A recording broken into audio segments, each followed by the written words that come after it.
welcome to Land Down Under Internet Webs. And tonight we are discussing two novellas from Gail Carriger. The first one is Romancing the Inventor, and the second one is Romancing the Werewolf, which are actually part of the same series. And we read only one other book from her for the club. However, the others have actually, not me, but some of the others have read some of the others of the series, like Soulless and things like that.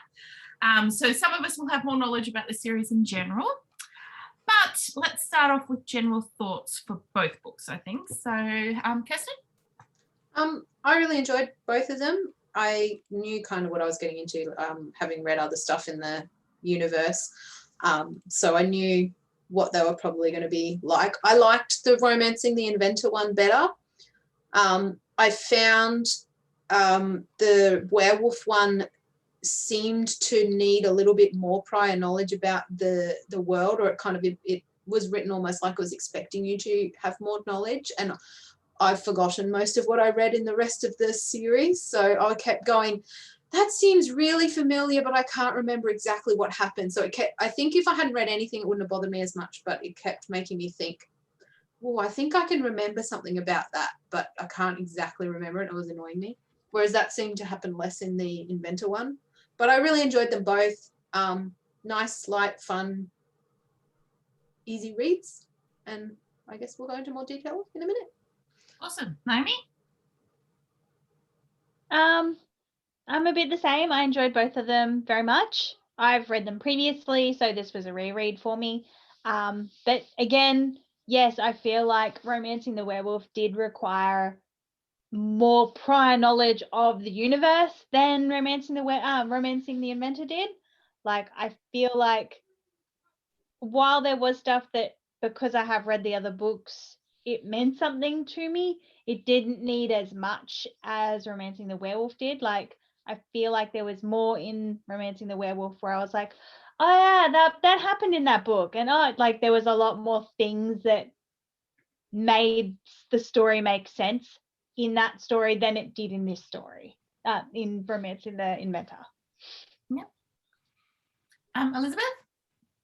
I actually liked Romancing the Werewolf better, and for the same reasons. Is because more familiarity with characters and having known what some of what they've been through, it made me more invested in their relationship. Well, interestingly, it seems that I'm actually the only one who hasn't read the rest of anything from the universe that we haven't done for the book club. I preferred the Werewolf one, even though it did require more information. I agree on that it did, but it only really was at the very beginning that I felt like I needed it. Once you move past that, I was enjoying it much more, and I thought the resolution in that one I enjoyed a lot more. I found the Inventor one, oh God, it was so much angst. So much freaking angst. Yeah.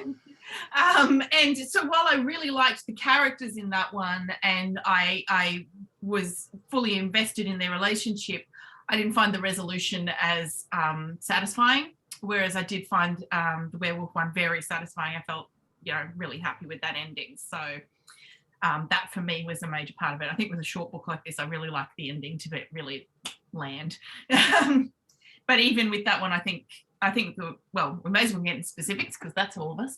I'm going to start off with the Werewolf one because I liked it better. Too bad, so sad for everybody else.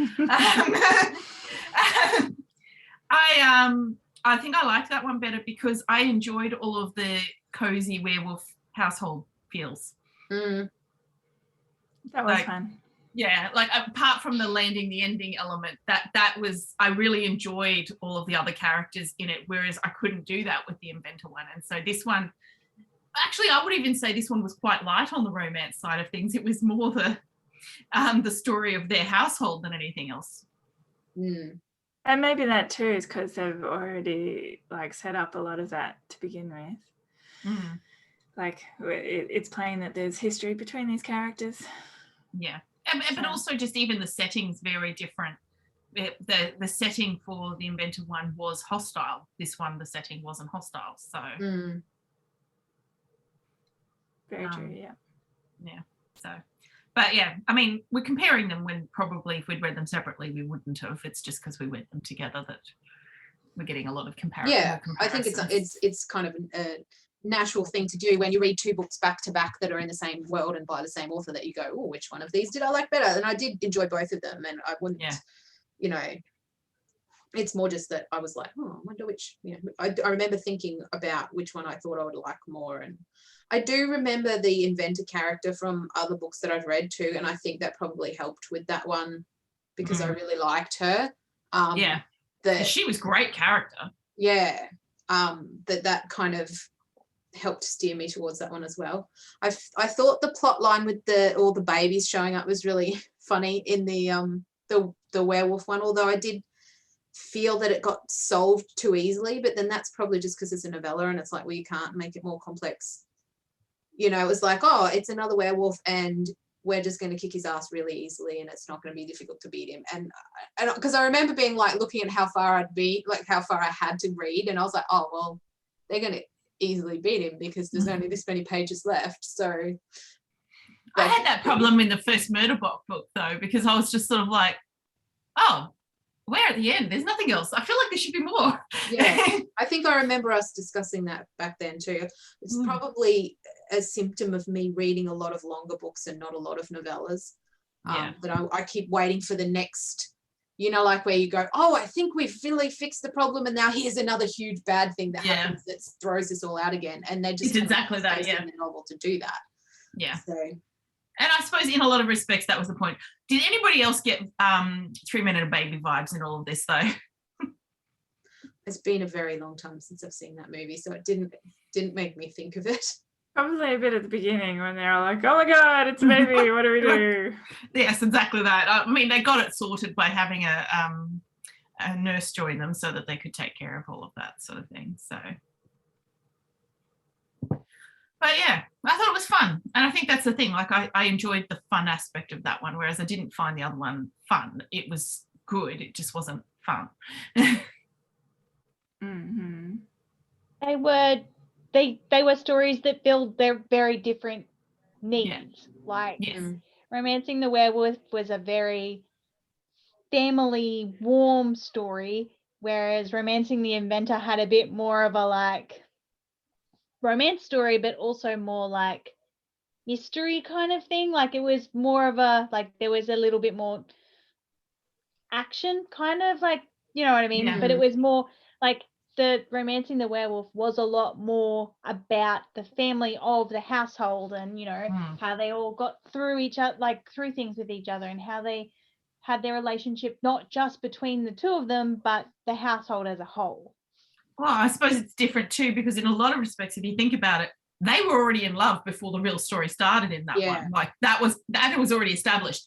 And also we skipped all of the angsty part too, because we'd skipped past all of those years. So we were just in the reunite stage and get together now.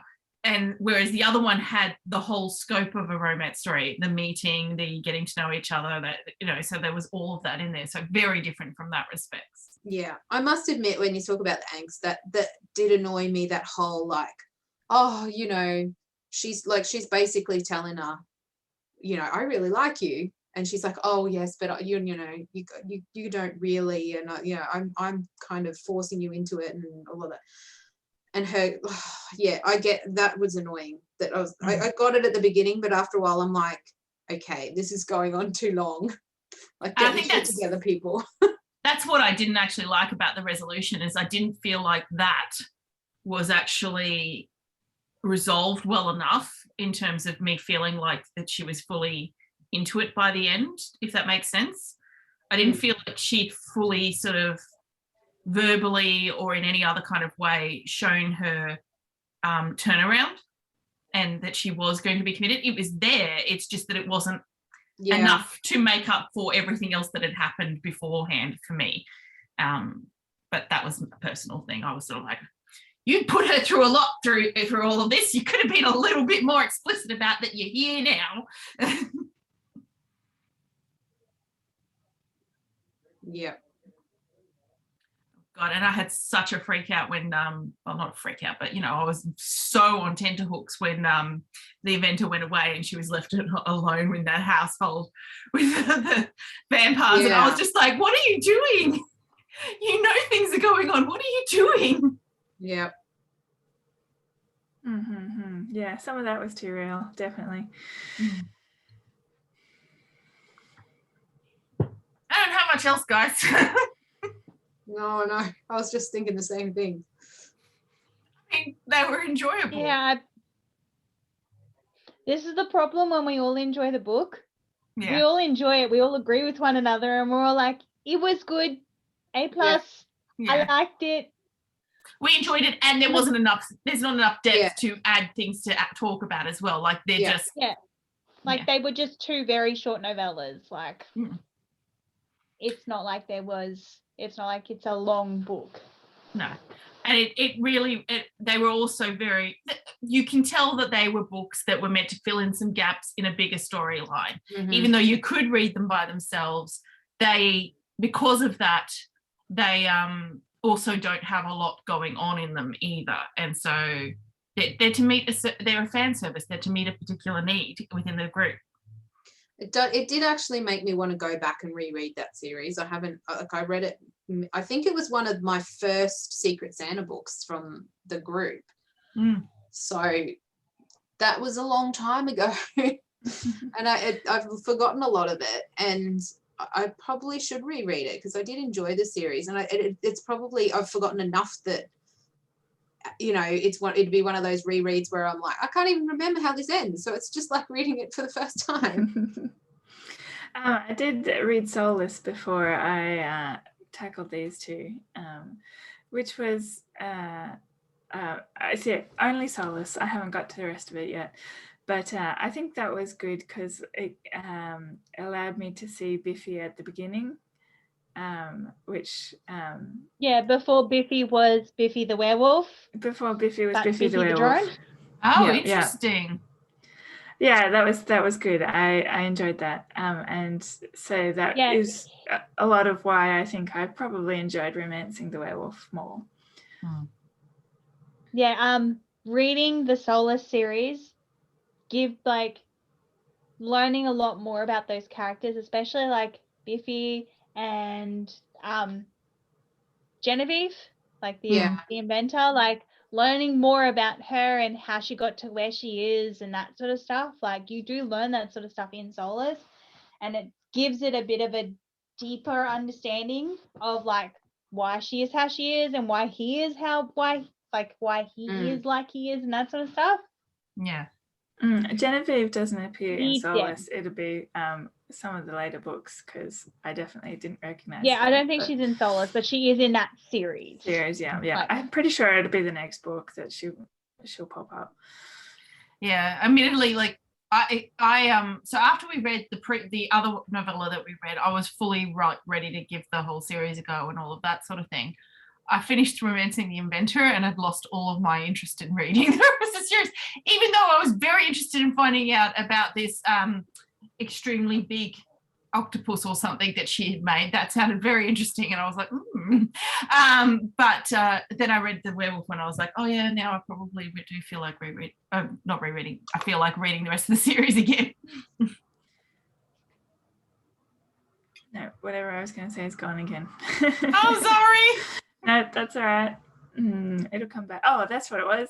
I also saw the connections between Soulless and the other book we read, which was How to Marry a Werewolf. That's it. As well. So it was good to see connections there. I mean, I do like a world where you've got different books telling like overlapping bits of the story. That's always something I'm here for. So, I think sorry. I was just going to say the only problem I had with it was that I sort of like I remembered it a little bit, but not enough. So the whole book was like, you know, that feeling when something's on the tip of your tongue and you just can't exactly get it. And it was just so frustrating because I kept going, I think I kind of remember something about this, but not really. But the more I think of it, the harder it is to remember. And then I had to just let it go and just read as though I don't know about it. But then it had come back again, and that was happening more in the Werewolf one than in the Inventor one. So it was like, ugh. I can't think of the name. All I can remember is the last name of the guy. It was Lord Macedon. Was that it? Macconnell? Macconnell? Oh, yeah. Cocoon, Yeah, the he's the main. alpha werewolf. Yeah. Yeah, he's a werewolf. So him and his wife, who was in the Romancing the Inventor one. Yes. Now he was the head Alexia, of. yep. Yeah, Alexia, that's it. He was the head of the werewolf clan before Biffy took over. Yes. But he went mad. Were they the two leads in Soulless? Yes. Yes. Now see, In that's Soulless, some, I'm like, I don't know if I want that ending. That was I don't think I read the last book. That's why I'm He like, doesn't go, like, it's not going mad in the way you think. Like, it's an interesting ending, and it's an interesting ending. I don't think it's not as bad as you think. Like, he doesn't go mad and like kill himself or anything like that. Like, it is a YA book. I didn't think he killed himself. I just thought he went mad, like, that he wasn't able to control himself or something.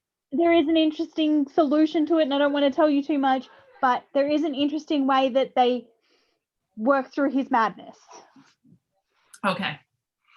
Yeah, so that's part of why I want to reread it, because I don't remember it enough to just go and read the last book, and I'm pretty sure I didn't read the last one. I read all the others, and I need to reread the first ones before I'm going to read the last one. And they're not hard to read. It's just that I have a million things on my to-read list. Yeah, well, that's a mood. And I've got the double thing too of I don't actually own them, so it's sort of like not my priority to read them, and I'm just like, and my library doesn't have them, which doesn't make it any easier. And I'm like, they'll probably get put on the back burner, and then I'll never get to it.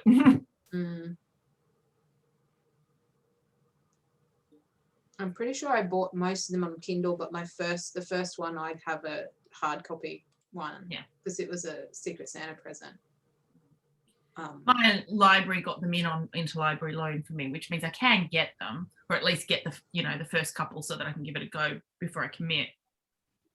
I don't know. I have a very big TBR pile, and I'm trying to keep it down. So it's futile. Mel, just give in. So what you're saying is to forget about my 100 books and then I can't buy books thing and just let it go? Absolutely. Then you're not buying a physical book on the shelf, so it doesn't really count. Yeah, but see, I do actually count my Kindle book, my ebooks in that number. So yeah, but it's not like taking up space. No, I know, but that's not my reason for doing it, though. The thing about ebooks, though, I will admit, is that if you go that way, like, I don't need to buy it in advance. I just buy them when I'm actually going to actually read it. So yeah. In fact, I've gotten very good at doing that now, which is why my ebook list of owned and unread is actually quite small comparatively, because there's very few I've got there, because anything I'm planning to buy that way, I wait until I'm actually going to read it to. Yeah. Most of my unread ebooks are ones that I bought on a whim because they were either free or cheap. And I was like, well, I'll just get it anyway and read it one day. No, and then, terrible idea. Yeah, I know. Yes, I used to do a lot of that, but admittedly, I don't keep books that I actually don't intend to read anymore on my owned and unread list because, well, what would be the point? All right. Do you have anything else, or shall we sign off for the evening? Or sign off on the recording anyway. We're good? All right. That's it. Well, I would very highly encourage anyone that enjoyed both of these stories to look at reading the Soulless series and possibly some of the other series in the world. If you enjoyed it, press. Got it. I heard you. All right. I did. I heard you. I understand. Maybe I'll make it a Christmas thing. I'll do it over Christmas, so it'll probably be a very good light read for the December. That's a good idea. Yeah. All right. So thank you very much. Good light. Sorry? I just was saying, yes, you're right. It is a very good light read. Okay, thank you everyone for joining us for probably what was our shortest hangout yet, especially considering it was for 2 novellas.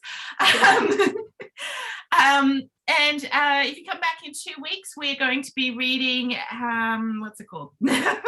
How to Live Safely in a Science Fictional Universe. Yes, which thankfully has an interesting enough title that even though I can't remember the name of the author, you'll probably find it fine yourself, because I there's think not it's many Charles Yu. There you go. So we can Let me do this as a double group. I As a was group. about to say the same thing Yep, because Charles Yu. yeah. Okay, brilliant. All right, so Charles Yu, How to Live Safely in a Science Fictional Universe. Come join us then if you'd like to discuss the book, and we'll see you then. Thanks for joining us. Bye.